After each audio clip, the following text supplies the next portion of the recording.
As criticism grows over the government's $75 million allocation to churches, local government minister Desmond McKenzie is pushing back, describing claims as mischief. With at least one MP questioning the priority, the government is standing firm, arguing faith-based institutions remain at the front line of Jamaica's recovery. Details in this report. From broken pews to shattered roofs, months after Hurricane Melissa tore through sections of Jamaica, many churches are still picking up the pieces. In Hanover, more than 50 faith-based institutions are set to benefit from a government grant aimed at helping them clean up and carry on. The initiative forms part of a $75 million allocation announced by Prime Minister Dr. Andrew Holness shortly after the storm. For those who want to say that the government is bribing the church,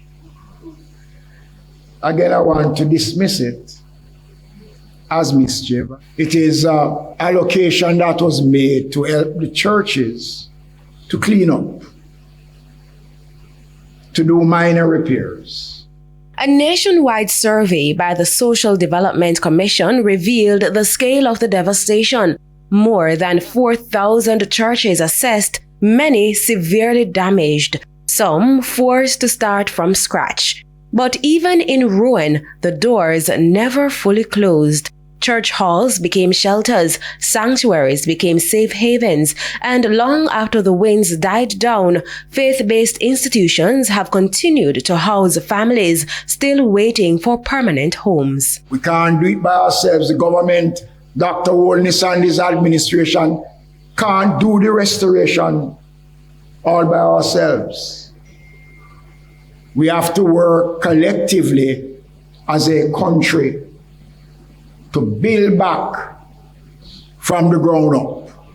But not everyone is convinced. Member of Parliament Everald Warrington last December questioned the move, arguing that $75 million is far too little to fix the damage and could be better spent addressing housing and other pressing social needs.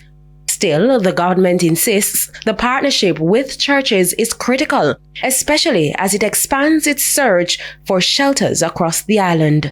Sandy Williams, TVJ News.